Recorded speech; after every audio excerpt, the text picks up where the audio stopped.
Shalom Aleichem, minha irmã e meu irmão, como vão vocês? Que Hashem vos abençoe em nome de Yeshua. Estamos hoje de volta para fazermos a parte 2 sobre o nosso vídeo acerca do inferno.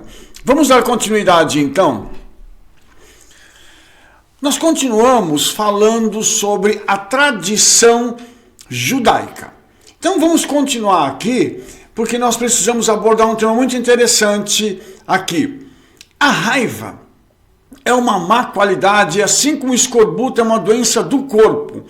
Então, é a raiva de uma doença da alma. E nossos sábios disseram, aquele que perde seu temperamento é exposto a todos os tormentos do inferno. Como é dito, portanto, remova a vexação do teu coração e guarde o mal da tua carne.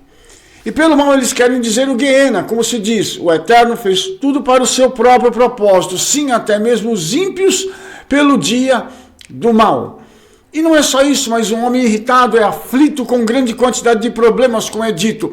O Eterno lhe dará um coração angustiado, e os olhos que desfalecem, e um espírito desanimado. O que é doente, que escurece os olhos e dores da alma, certamente você dirá, grande quantidade.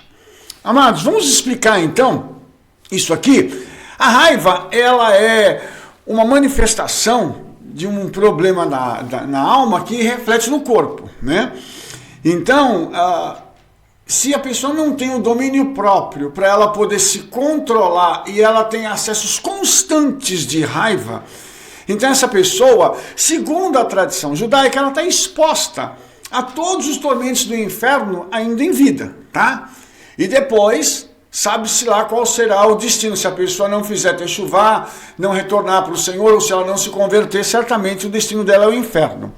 Então, o conselho da tradição judaica é tirar essa vexação do coração, tirar essas coisas que fazem com que a pessoa fique com raiva. Por quê? Porque o Eterno ele não deseja que as pessoas vão para o inferno. Mas ir ou não para o inferno não está nas mãos do Eterno, e sim nas mãos do homem. E isso é uma coisa interessante, porque quando o homem ele passa por aflições, ele tem duas formas diferentes de reação. Uma, ele pode se entregar totalmente ao Todo-Poderoso e dizer, Senhor, eu estou aqui, estou passando por todos esses problemas, me ajuda a passar. Ou então ele pode se irar grandemente, de uma forma grave, e trazer grandes consequências para a sua vida. Porque, na realidade, quando nós paramos para pensar, qual é o benefício que traz quando nós nos iramos sem motivo?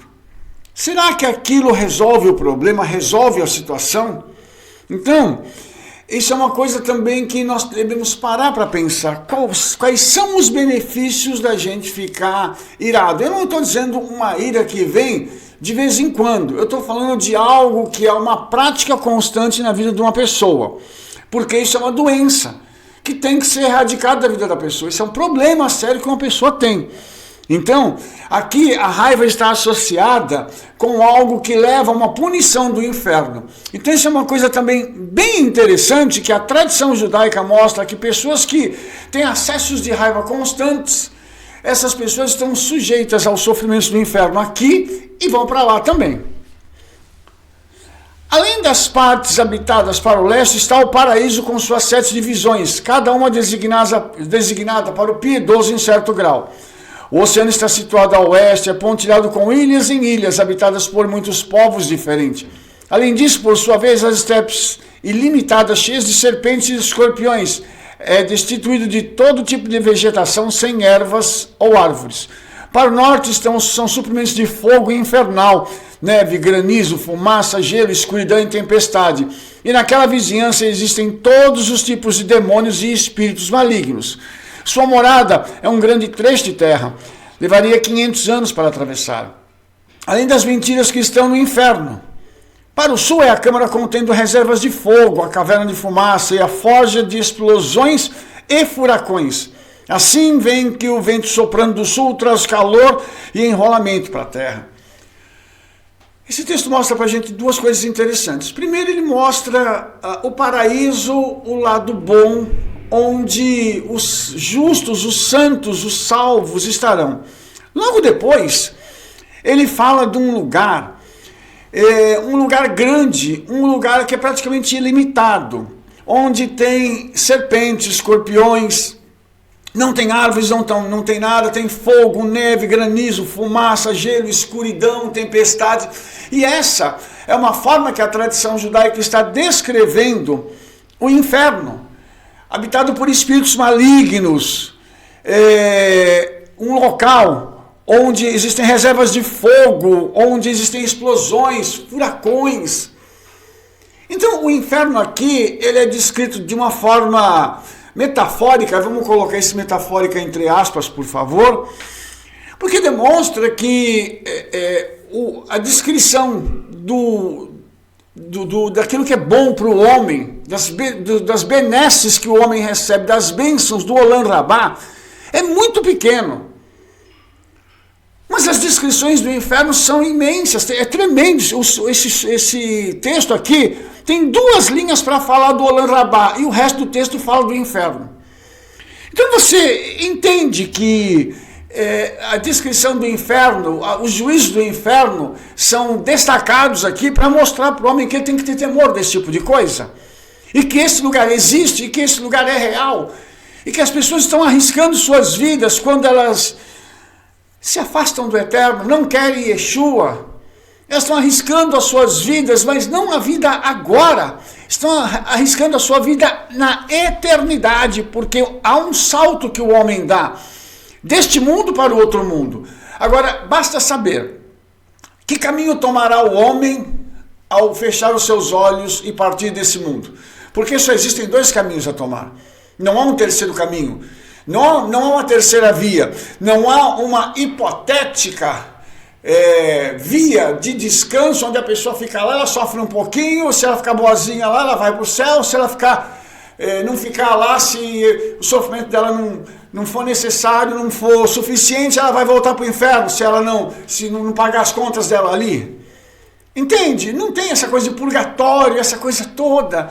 Então é necessário, irmãos, que nós tenhamos todo o cuidado possível para que a nossa vida aqui na terra seja pautada pela obediência, pelo entendimento, porque o inferno é real. Mais uma vez a tradição judaica confirma tudo isso. Agora vamos continuar falando do inferno, né? Que é o nosso tema, lógico. Cada uma das 7 divisões tem 7 subdivisões e em cada compartimento há 7 rios de fogo e 7 de granizo. A largura de cada um é de 1000 elus, sua profundidade 1000 e seu comprimento 300. E eles fluem um do outro e são supervisionados por 90.000 anjos de destruição. Além disso, em todos os compartimentos 7.000 cavernas. Em todas as cavernas existem 7.000 fendas, e em todas as fendas 7.000 escorpiões. Cada escorpião tem 300 anéis, e em todos os anéis 7.000 bolsas de veneno, de que fluem 7 rios de veneno mortal. Se um homem luta, ele imediatamente estoura aquela bolha, e cada membro é arrancado de seu corpo. Suas entranhas são fendidas em pedaços e ele cai em seu rosto. Há também 5 tipos diferentes de fogo no inferno. Um devora e absorve, outro devora e não absorve, enquanto o terceiro absorve e não devora, ainda outro incêndio, que nem devoram e nem absorve. E além disso, o incêndio que devora no fogo. Há brasas grandes como montanhas e brasas grandes como colinas, brasas tão grandes quanto o mar morto, e as brasas como pedras enormes, e há rios de campo e enxofre fluindo e fervendo como carvões vivos. Mais uma vez, amados, a descrição aqui dos níveis de sofrimento que vão ter no inferno, porque são câmaras, né? São níveis que a gente está vendo aqui, e muito interessante é que tudo baseado no 7. E o 7, como ele é número de plenitude na Bíblia, mostra pra gente o seguinte, que lá no inferno a pessoa vai sofrer em toda a sua plenitude. E é uma descrição aqui muito terrível, né? Que quando, por exemplo, um homem começa a lutar no inferno, aqueles escorpiões que estão atacando ele vão explodir aquelas bombas de veneno nele, e ele vai estourar, e os seus membros serão arrancados do seu corpo, e as entranhas fendidas em pedaços, e ele vai cair sobre o seu rosto. Mas ele não vai morrer. Você está entendendo? Quer dizer, a pessoa vai passar por esse sofrimento viva. Lógico que não num corpo físico, mas num estado espiritual que é interminável. Imagine isso, a pessoa ter um estado espiritual, mas sentindo dores como se fosse um estado físico. Então, isso mostra pra gente a gravidade das punições que o Eterno separou para pessoas do inferno que não se curvam a ele, não querem simplesmente se voltar para o Todo-Poderoso, não querem receber de Yeshua. E isso, irmãos, é por conta de uma palavra básica pela qual nós estamos tratando esse tema. E a palavra é desobediência. Toda desobediência, ela gera castigo. E dependendo do que a pessoa faz aqui, dependendo do grau do que ela fez aqui, ela vai ser levada para câmaras cada vez mais profundas, onde os castigos serão cada vez piores. E tudo isso se estenderá eternamente. Fogo e misturas de animais não são realmente existentes dos 6 dias da criação, mas são considerados como se eles fossem existentes nos 6 dias da criação. Rabi Yossi diz: o fogo do inferno foi criado no 2º dia da criação e nunca será extinto, como é dito. E eles vão sair e ver os cadáveres dos homens que se rebelaram contra mim, porque seus vermes não vão morrer e seu fogo não será extinto, e eles serão repugnantes a toda a humanidade. Aqui, Rabi Yossi está dizendo palavras que foram ditas de uma outra forma por Yeshua. Ou seja, esse é um lugar terrível. Assim como o Olam Rabá durará para sempre, o inferno durará para sempre também. E fica claro aqui, irmãos, que eu só estou interpretando aquilo que eu estou lendo dentro da tradição judaica. Isso aqui não é a minha opinião. Fique bem claro isso. Isso aqui, irmãos, é o que o judaísmo rabínico sério tem de opinião acerca disso. Porque, como eu falei no vídeo passado, existem opiniões hoje de que não, isso é uma coisa que não existe, não. O diabo não existe, o inferno não existe, tudo não existe. Não, fica tranquilo. A pessoa, depois de um ano, ela passou um sofrimentinho, depois de um ano é como se passasse por uma lavagem lá, e ela volta e fica tranquila com o Todo-Poderoso. Mas não é isso que os sábios dizem. A tradição rabínica, ela é muito concisa, ela é muito exata para dizer para a gente que não é assim. Por isso, irmãos, isso são assuntos sérios que precisam ser tratados com seriedade e que precisam trazer temor e tremor ao nosso coração. Nós não podemos simplesmente achar que as coisas vão acontecer de qualquer jeito. E não, o Eterno é muito bonzinho, não vai colocar ninguém no inferno, porque Deus é amor. Misericórdia, né? Então disse o Eterno ao anjo do inferno: vai, mostre para Moshe e como os ímpios são tratados lá. Imediatamente ele foi com Moshe, andando diante dele como um aluno diante de seu mestre, e assim eles entraram no inferno juntos. E Moshe viu homens submetidos à tortura pelos anjos da destruição. Alguns dos pecadores foram suspensos por suas pálpebras, alguns pelos ouvidos, alguns por suas mãos, e algumas por suas línguas, e gritaram amargamente. E as mulheres foram suspensas pelo cabelo, pelos seios e de outras maneiras, todas as cadeias de fogo. Irmãos, isso também é algo que está na tradição rabínica, né? E mostra que até Moshe foi arrebatado e levado ao inferno com a permissão do Eterno, para mostrar o castigo que as pessoas receberiam por se rebelarem contra o Todo-Poderoso. Agora você imagine o grau de punição que tem aqui. Isso nós estamos falando de pessoas em meio a um sofrimento ardente, terrível, e você imagina alguma pessoa ser suspensa pelas suas pálpebras. Imagine uma pessoa ser suspensa pelos ouvidos, pelas mãos, pela língua, a pessoa ser pendurada e suspensa pela língua. Misericórdia, irmão, não dá nem para a gente imaginar isso, porque é deveras terrível para as nossas mentes conceberem isso. Porque nós, irmãos, buscamos andar em santidade, buscamos andar em temor e tremor ao Eterno, e para nós isso é algo inominável. Mas imagine que uma pessoa se afasta do Eterno, se rebela contra o Todo-Poderoso, mesmo tendo tido todas as oportunidades em sua vida, e ainda assim essa pessoa se rebela. E o que acarretará a vida dessa pessoa? Um sofrimento inigualável em toda a história da humanidade. Nazarguiel explicou: eles penduram pelos olhos porque pareciam com luxúria sobre as esposas dos seus vizinhos, e com o olho cobiçado sobre as postas dos seus semelhantes. Estes pendem por seus ouvidos porque ouviram a fala vazia e vaidade, e virou a orelha de ouvir a Torá. Estes penduram por suas línguas porque falavam de calúnia e acostumavam a língua com brincadeiras tolas, né, ou a brincar de tolo. Eles penduraram de pé porque eles andaram para espionar seus semelhantes, mas eles não andaram para ir à sinagoga, para oferecer oração ao seu Criador. Estes pendem por suas mãos, porque com eles roubavam seus vizinhos de suas posses e cometeram assassinato. Essas mulheres ficaram penduradas por seus cabelos e seus seios, porque elas se descobriram na presença de jovens, para que eles concebessem desejo até eles e caíram em pecado. Bem, aqui está a explicação, né? Do porquê ser suspenso por determinadas partes do corpo. E aqui nós estamos falando sobre luxúria, sobre cobiça.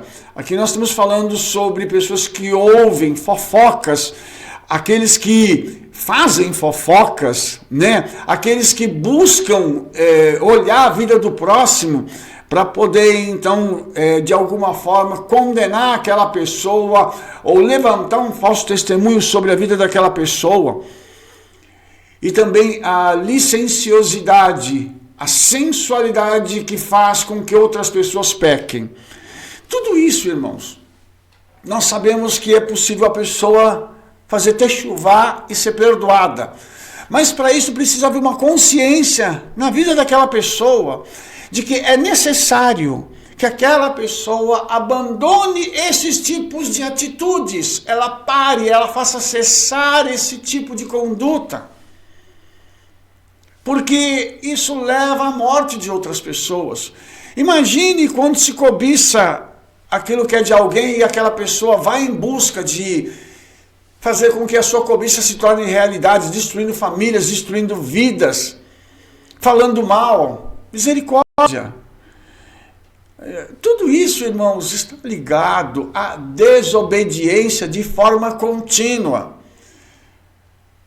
Isso não significa que nós não vamos pecar uma vez ou outra, não vamos cometer um pecado desse tipo, mas significa que nós não vamos permanecer nesse tipo de coisa. Haverá arrependimento em nossos corações, haverá um profundo pesar por aquilo que fizemos contra o Hakadosh Baruch Hu, contra o Eterno.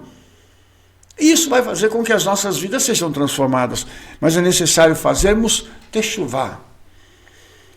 Sheol. Por 40 anos o santo bendito seja ele demorou a se irar contra eles, correspondendo aos 40 dias durante os quais havia enviado Jonas. Depois de 40 anos eles voltaram às suas muitas más ações, mais do que as anteriores, e foram engolidos como os mortos, no mais profundo do Sheol, como se diz, da cidade dos mortos gemem. Isso o Pirkei de Rabi Eliezer, capítulo 43, verso 8. A tradição judaica, então, fala de uma rebelião, um voltar às ações malignas e piorando. Isso aqui, irmãos, é aquela pessoa que recebeu Yeshua, foi para a igreja, foi para a sua congregação, foi para a sua sinagoga, viveu um tempo ali, de repente, por qualquer motivo, aquela pessoa acaba saindo, se rebelando e voltando à prática do pecado de uma forma muito mais intensa. Para querer agredir o Todo-Poderoso, para querer dizer para o Todo-Poderoso assim: eu peco mesmo, eu faço o que eu quiser. Achando que ele está agredindo ao Eterno. E muitas dessas pessoas, inclusive, se voltam contra a palavra do Eterno, tirando pessoas do caminho, ou pelo menos tentando. Isso também acontece, irmãos, e o Eterno diz que isso vai ter uma consequência muito grave. Pense bem no inferno como uma cidade de mortos, que estão vivos e gemendo continuamente, e se lamentando continuamente por conta dos seus pecados. porque não fizeram teshuvá, não se arrependeram, enquanto estavam com a oportunidade em aberto. Ben Azai disse: conhece o poder do arrependimento. Venha e veja a história do Rabino Shimeão, filho de Laquish. Ele com 2 dos seus amigos nas montanhas estavam roubando todos os que passavam por eles no caminho. O que ele fez? Ele abandonou seus 2 companheiros que saqueavam nas montanhas e voltou para o eterno de seus pais, de todo o coração. Jejuando e orando, ele acordou cedo e se retirou tarde, diante do santo, bendito seja ele. E ele estava estudando a Torá durante todo o resto de seus dias e dando presentes aos necessitados. Ele não voltou mais às suas más ações e seu arrependimento foi aceito. No dia em que ele morreu, seus 2 companheiros que saqueavam nas montanhas também morreram. E eles deram uma parte da tesouraria dos vivos ao Rabi Shimeon, filho de Laquish, mas seus 2 companheiros foram colocados no Sheol mais baixo. Então aqui tem uma história verídica de um rabino que se converteu. Ele era ladrão, se converteu, se tornou um sábio e passou por tudo isso. Quando ele morreu, ele vai para a eternidade, ele é levado à tesouraria dos vivos, é o lugar onde se colocam os vivos, faz a contagem dos vivos, e os outros 2 foram para o Sheol, a parte mais baixa do Sheol, porque continuaram no pecado. Mas eu quero que você preste atenção nessa primeira frase que eu li. Conhece o poder do arrependimento. O arrependimento ele é tudo na nossa vida para evitar maiores consequências e ataques das trevas. Continuando, os 2 companheiros falavam diante do santo, bendito seja ele, soberano de todo o universo. Diante de ti existe respeito por certas pessoas.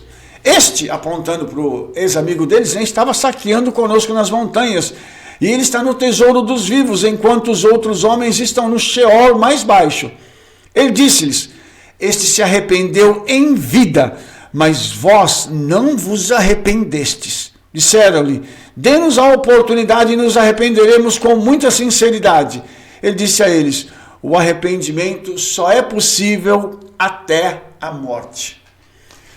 Irmãos,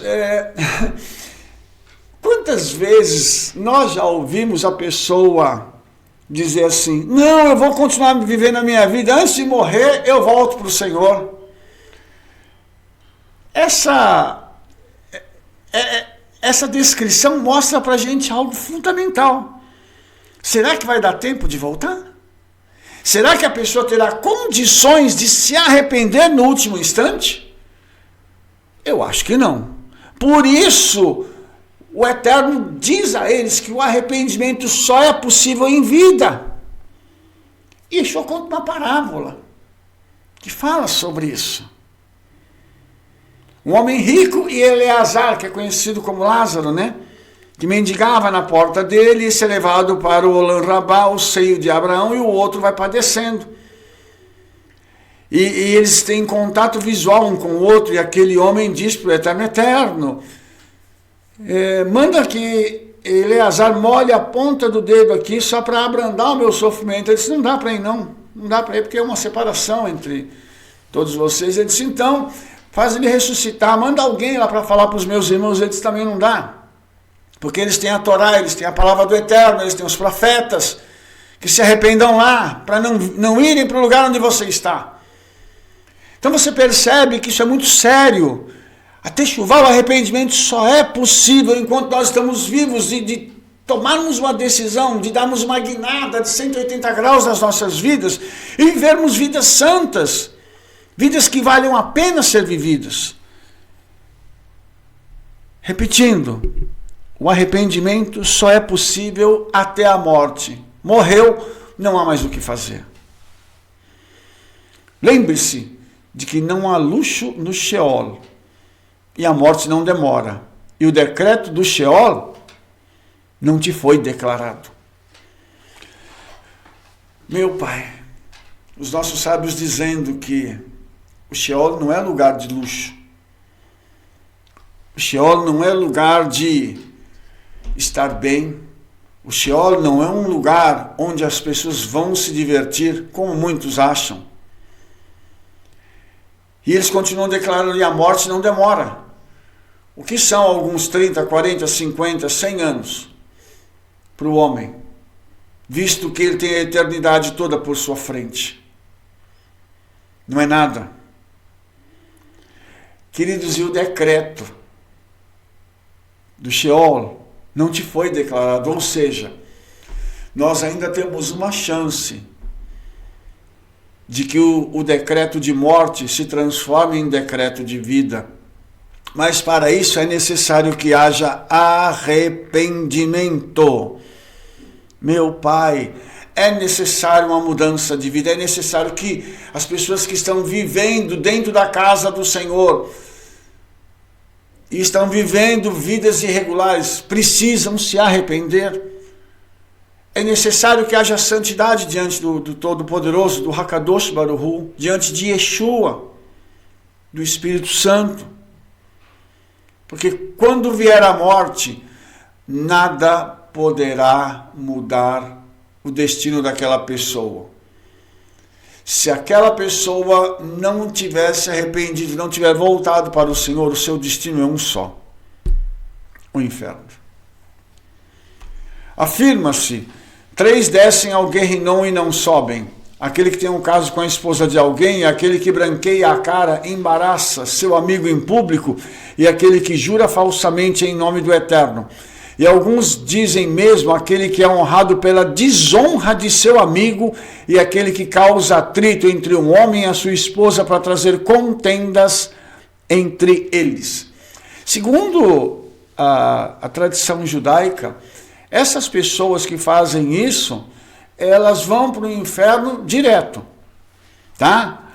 E é interessante que essas coisas aqui são coisas que, digamos assim, num olhar menos crítico, não são coisas assim tão terríveis, né? Lógico, tem um caso com a esposa de alguém, misericórdia, né? Agora, às vezes causar um embaraço a um amigo publicamente, isso não é uma coisa assim, né?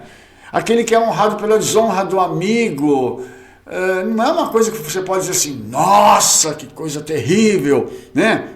E aquele que às vezes traz atrito entre um casal, essas coisas não são assim tão terríveis aos nossos olhos, mas aos olhos do Eterno, elas geram uma coisa muito terrível, elas geram como se fosse uma passagem só de ida para o inferno, e gera uma condição em que a pessoa fica presa por aquelas atitudes, e ela precisa ter muita kavanah, uma intenção de coração de mudar para que ela possa pedir perdão pelos pecados que fez contra o seu próximo, para que ela possa receber a redenção, porque fora disso vai ser terrível, tá?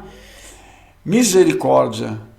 Então, aqui a tradição judaica, eles falam sobre o Shabat, eles trazem para as 2 montanhas nevadas e os deixam lá, e na partida do sábado eles devolvem aos seus lugares, e um anjo sai, os empurra e os leva de volta aos seus lugares do Guerrinom.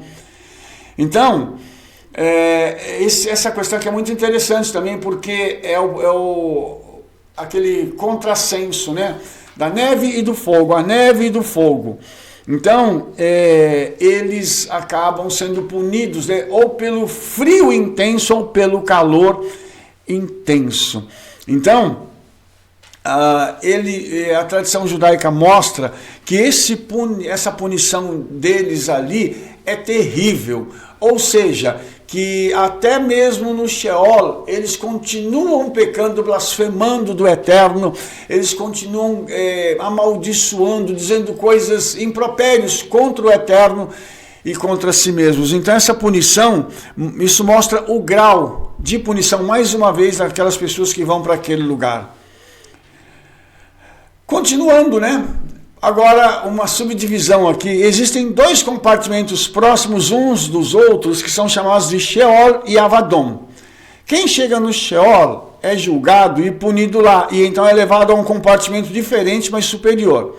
Isso continua até que ele seja liberado de lá. Mas aqueles que descem e alcançam Avadon nunca mais serão levantados de lá. É por isso que é chamado Avadon, perdição, porque eles estão perdidos lá para sempre. Quando se fala dessa questão do Sheol, o que dá a entender é que é uma porta de entrada, é um átrio, digamos assim. É uma sala onde se entra e a pessoa ela começa a ser punida ali, mas ela depois vai ser levada para outros lugares, onde a sua punição final terá lugar. Então, isso também é muito interessante, porque demonstra, mais uma vez, aquilo que nós já falamos aqui, e o que a tradição judaica está ensinando para a gente, vez após vezes, que há graus de punição no Sheol, e a pessoa, quando ela já entra e já inicia a sua punição. Mas isso vai se desdobrar em locais diferentes, com intensidades diferentes, com demônios diferentes, com situações diferentes, para que aquela pessoa possa, então, sofrer eternamente. Rav Ketina diz, com relação a qualquer um que zomba, seu sustento é diminuído, como está declarado. Ele estende suas mãos com os escarnecedores, significando que o Eterno retira sua providência dos escarnecedores e não provê para eles. Rabi Shimon ben Lakish diz, quem zomba cai na guiena, como está escrito, homem orgulhoso e altivo, escarnecedor é o seu nome, ele age com cólera arrogante, e a ira não significa outra coisa senão guiena, como é afirmado com relação ao dia do juízo, esse dia é um dia de ira. Irmãos, essa parte da tradição é muito interessante, porque ela fala dos escarnecedores. Eu vou falar de uma forma assim bem light para os irmãos sobre escarnecedores, porque isso aqui vai valer tanto para o lado do ímpio como para o lado do crente. Sabe aquela pessoa que faz chacota com tudo, que faz gozação com tudo, que zomba de tudo, que ela escarnece do outro? A tradição aqui está dizendo que primeiro, o Eterno tira o sustento dessa pessoa. E segundo, que essa pessoa ela é punida no Guiena. Mas isso é pior ainda, irmãos, quando se trata de crentes. Porque tem gente que, depois que se converteu, está na igreja, está na congregação, está na sinagoga e está com a mesma postura de fazer brincadeiras que não condizem com aquele lugar, não condizem com a palavra do Eterno, não condizem com certas atribuições que aquela pessoa recebeu diante do Eterno. E infelizmente fazem chacota até das escrituras. E isso é uma coisa muito séria. Porque o escarnecedor, irmãos, ele não tem lugar com o Senhor. Imagine de alguém que zombou do Eterno. Imagine de alguém que zomba do irmão. Alguém que faz piada com o irmão dentro da casa do Eterno. Imagine uma coisa dessa se as igrejas, as congregações, as sinagogas são lugares de santidade. Como poderiam as pessoas fazer esse tipo de coisa? Com que autoridade fariam esse tipo de coisa, esse tipo de gozação? E tem gente que fala, mas é só uma brincadeira, e nós sabemos que não é. O fundo disso é um fundo espiritual muito forte, porque aquela pessoa está sendo induzida por demônios para poder fazer aquele tipo de coisa. E aqui, irmãos, eu quero deixar bem claro que mesmo no meio do trigo tem joio. Eu vou repetir. Mesmo no meio de uma montanha de trigo vai haver joio. Ai daquele que está no meio do trigo, fantasiado de trigo, com uma máscara querendo parecer trigo, mas é joio. Porque o seu lugar é ser queimado, como o próprio Yeshua disse. Isso é uma coisa que nós precisamos atentar. Que o Hakadosh Baruch Hu tenha misericórdia, que Yeshua tenha misericórdia das nossas vidas.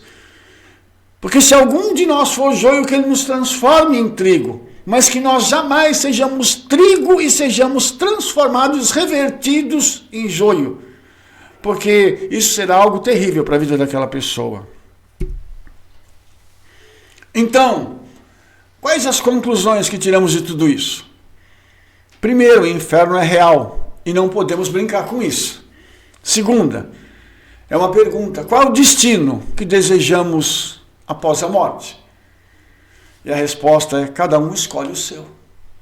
Por isso, irmãos, eu quero terminar esse vídeo falando para os irmãos sobre a seriedade das Escrituras, falando da seriedade da tradição judaica. Não se brinca com esse tipo de coisa, são coisas espirituais, são coisas que dizem respeito ao mundo vindouro. E nós não podemos brincar com essas coisas, temos que levar isso com seriedade, temos que fugir desses tipos de atitudes, de tudo aquilo que está relacionado à desobediência, fugir disso. Nos submetemos às autoridades terrenas, nos submetemos a Yeshua, ao Eterno, à sua palavra, para que nós possamos ter um lugar diante dele no mundo vindouro. Que o Eterno possa ter misericórdia de nós e nos abençoar em nome de Yeshua. Baruch Hashem, espero que você tenha gostado do nosso vídeo. Se você gostou, favorite, dê um like aí, clica no sininho para você receber todas as nossas recomendações. Espalhe esse vídeo para todos os seus conhecidos. Nos veremos no nosso